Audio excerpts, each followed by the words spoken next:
Assalamualaikum warahmatullahi wabarakatuh. Selamat datang kembali, rekan-rekan semua di channel ini. Kita menyadari bahwa transportasi itu sejatinya adalah urat nadi peradaban.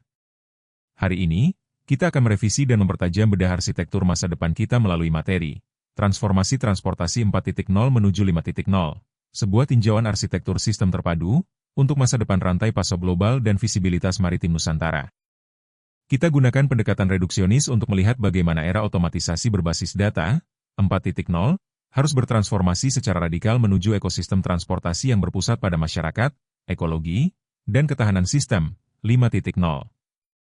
Pembahasan ini bersumber dari artikel yang berjudul Transportation 4.0 in Supply Chain Management, State of the Art and Future Directions Towards 5.0 in the Transportation Sector, karya Wong dan rekan-rekan, pada Jurnal Operations Management Research. Mari siapkan catatan kita, pastikan sudah klik like dan subscribe, karena kita akan menyelami lompatan teknologi ini halaman demi halaman. Mari kita buka halaman pertama. Sebelum kita melompat ke era 5.0, mari kita dudukan dulu pondasi berpikir kita. Bagaimana sebenarnya struktur anatomi dari ekosistem transportasi 4.0? Kita lihat visualisasinya di halaman selanjutnya. Rekan-rekan perencana, mari kita amati desain visual arsitektur melingkar atau konsentris di layar Anda. Ini adalah cetak biru berlapis dari industri 4.0. Di lapisan terluar, kita mendapati cincin terluar, yaitu industri 4.0 sebagai payung sistem manufaktur cerdas. Masuk ke layar berikutnya, ada cincin kedua, rantai pasok 4.0 yang menyatukan pemasok, pabrik, hingga pelanggan. Lalu ditopang oleh cincin ketiga, logistik 4.0 yang mengurusi pergudangan, pengemasan, dan distribusi. Dan tepat di pusat gravitasi sistem ini, yaitu inti sentral, transportasi 4.0 yang mengendalikan pergerakan fisik, kendaraan, optimasi rute, hingga emisi. Inilah yang saya sebut sebagai arteri cyber fisikal. Transportasi bukan lagi sekadar urusan mekanis memindahkan kontainer, melainkan subsistem paling kritis yang mengubah tekanan bisnis menjadi keunggulan kompetitif yang defensif. Jika arterinya tersumbat, runtuhlah seluruh cincin manufaktur di luarnya. Dalam konteks makro, ketika simpul transportasi terganggu oleh cuaca atau regulasi, seluruh rantai pasok global akan mengalami demam sistemik. Nah, agar tubuh cyber fisikal ini tidak rapuh dan memiliki daya tahan yang tinggi, arsitektur ini membutuhkan tiang-tiang penyangga yang kokoh. Mari kita bedah 6 pilar utamanya di halaman selanjutnya. Untuk mendirikan bangunan transportasi 4.0 yang andal, ada 6 pilar utama yang harus kita tancapkan. Pertama, interoperabilitas, yaitu kemampuan sensor, sistem pelabuhan, dan kendaraan otonom untuk saling berbicara secara mulus tanpa ego sektoral via IoT. Kedua, virtualisasi, yaitu menciptakan digital twin dari rute pelayaran dan infrastruktur fisik untuk simulasi real-time sebelum kapal berlayar. Ketiga, desentralisasi, dengan memberikan otonomi keputusan pada entitas fisik, seperti Automated Guided Vehicles, AGV, yang bisa mendeteksi kemacetan layout gudang dan mencari rute alternatif secara mandiri. Keempat, integrasi data dan analitik, yang mengunyah big data untuk mitigasi kemacetan logistik. Kelima, utilitas sistem, yaitu integrasi layanan tingkat tinggi.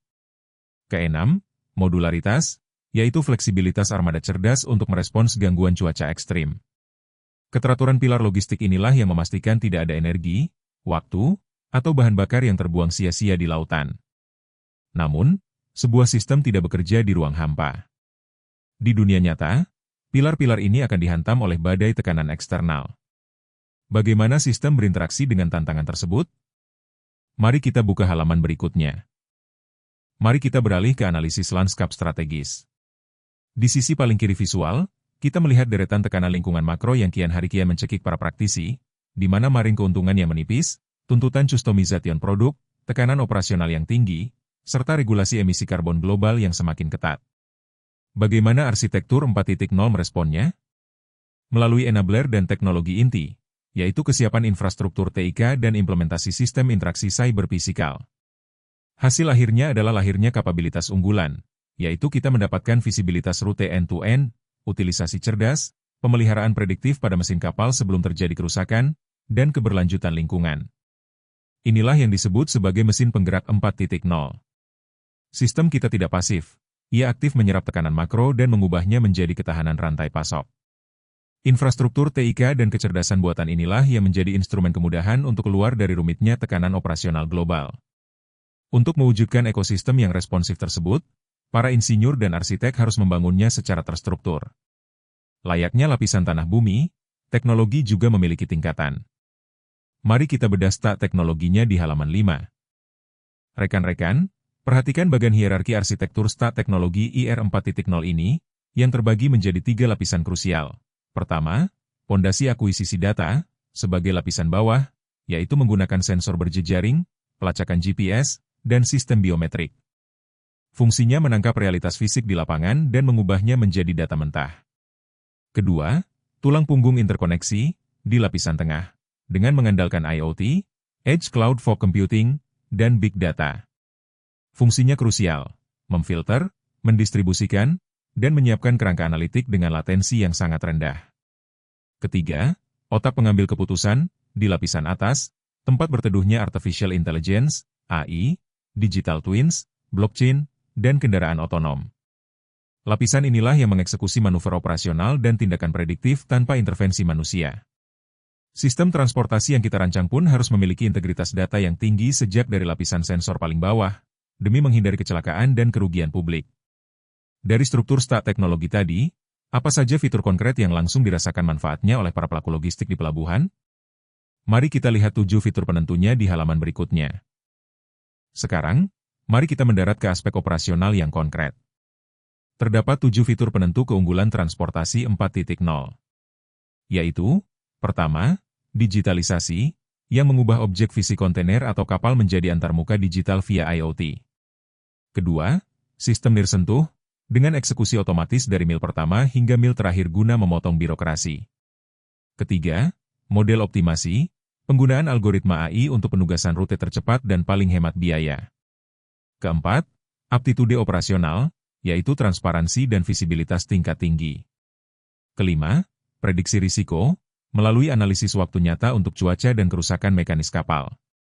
Keenam, robotisasi operasi, dengan pengambil alihan tugas berulang oleh AGV ke-7, konsumsi berkelanjutan, yaitu penurunan emisi melalui efisiensi algoritmik.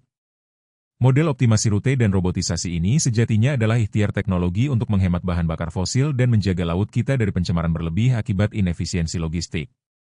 Teorinya indah, fiturnya canggih. Namun, mari kita buka mata kita secara objektif sebagai perencana global. Bagaimana realitas adopsi teknologi ini di seluruh dunia? Mari kita lihat peta kesenjangannya di halaman selanjutnya. Inilah tantangan terbesar kita sebagai akademisi dan perencana di belahan bumi selatan. Data menunjukkan adanya kesenjangan global yang sangat mencolok. Eropa mendominasi riset hingga 62% karena didorong oleh regulasi yang mapan dan kesiapan investasi tenaga kerja seperti di Jerman dan Italia. Sementara Asia baru menyentuh 18% dan Amerika Utara 8%, itu pun hanya terakselerasi di titik-titik hub logistik raksasa tertentu saja. Progres yang tidak merata ini berbahaya. Tanpa adanya pemerataan kerangka kerja, rantai pasok global akan mengalami bottleneck struktural yang parah. Secara etis, akumulasi teknologi di satu tempat ini bertentangan dengan prinsip keadilan ekonomi. Teknologi transportasi 4.0 tidak boleh dimonopoli oleh negara-negara maju. Kita di Indonesia harus menggenjot riset lokal agar ketimpangan ini bisa kita pangkas. Kesadaran akan ketimpangan global dan kejenuhan terhadap otomatisasi buta yang mengorbankan manusia inilah yang melahirkan lompatan paradigma baru. Mari kita sambut era transportasi 5.0 di halaman berikutnya. Rekan-rekan perencana dan akademisi, mari kita telah tabel perbandingan pergeseran peradaban yang sangat fundamental ini.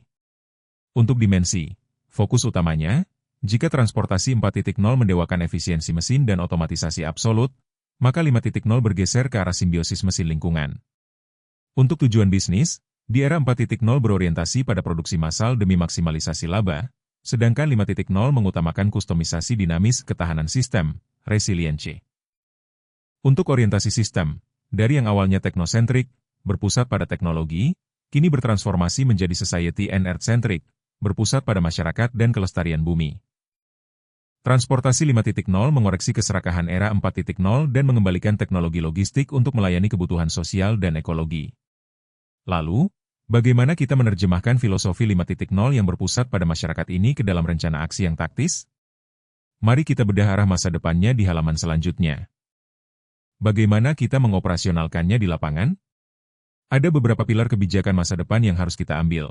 Pertama, kesetaraan regional, di mana kita harus mengakhiri monopoli teknologi logistik global melalui model kolaborasi dengan UKM lokal agar mereka bisa bersaing. Kedua, pengembangan kapasitas, dengan mengintegrasikan sistem cerdas dengan kognisi operasional manusia secara aman, bukan memecat pekerja manusia. Ketiga, orientasi masyarakat, yaitu teknologi dirancang untuk aksesibilitas dan kemanfaatan lokal. Keempat, sumber data geografis, dengan optimalisasi layanan GPS pihak ketiga untuk efisiensi rute independen. Kelima, akselerasi edge computing, yaitu memindahkan pemrosesan data mendekati sensor demi menghilangkan latensi. Keenam, keamanan siber, dengan memanfaatkan blockchain untuk memitigasi ancaman otomatis pada infrastruktur kritis pelabuhan. Menerapkan sistem keamanan siber, blockchain, dan membuka akses ekonomi yang adil bagi wilayah terpencil adalah bagian dari menjaga amanah pembangunan tersebut. Ketika pilar-pilar taktis ini berkolaborasi tanpa ego sektoral, seluruh instrumen sensorik dan analitik akan melebur menjadi satu kekuatan utuh. Mari kita saksikan visualisasi ekosistemnya di halaman selanjutnya. Mari kita masuk ke dalam ruang kendali operasional masa depan. Ekosistem cerdas terpadu akan terwujud secara paripurna ketika lapisan komputasi, sensorik, dan analitik melebur menjadi satu entitas yang responsif.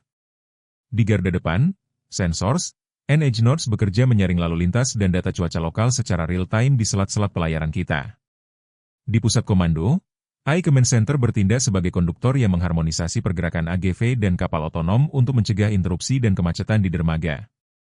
Di lapisan pelindung, blockchain network mengamankan data manifest sekaligus melacak pemenuhan karbon offset secara instan.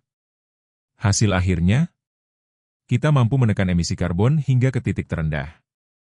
Jika setiap kapal otonom, sensor, dan AI pusat beroperasi pada garis edar algoritmanya dengan harmonis, maka efisiensi energi yang luar biasa akan tercapai, dan bumi akan terhindar dari pemanasan global yang merusak. Sekarang kita sampai pada halaman terakhir dan konklusi terpenting dari seluruh paparan ilmiah ini. Bagaimana kita menerapkan arsitektur canggih ini secara kontekstual di tanah air kita? Mari kita bedah di halaman penutup. Inilah muara akhir dari seluruh pemikiran kita, visi maritim Nusantara. Sebagai negara kepulauan terbesar, kita tidak bisa lagi memakai pendekatan logistik tradisional yang lambat. Kita butuh 3 strategi transformatif, yaitu, pertama, lompatan infrastruktur, di mana pelabuhan kepulauan kita harus melakukan leapfrogging, melompati fase logistik tradisional langsung menuju pemanfaatan edge computing dan IoT demi memangkas kesenjangan waktu serta biaya logistik antar pulau. Kedua, Digital Twins kepulauan, kita harus menciptakan replika virtual dari seluruh rute pelayaran Nusantara guna memprediksi risiko cuaca maritim ekstrim secara presisi, demi keselamatan para pelaut kita. Ketiga, poros maritim 5.0, ini adalah visi etisnya. Kita menempatkan teknologi otonom bukan sekadar untuk memperkaya korporasi, melainkan untuk merajut ketahanan logistik, kedaulatan data nasional, dan pemerataan ekonomi hingga ke pulau-pulau terluar.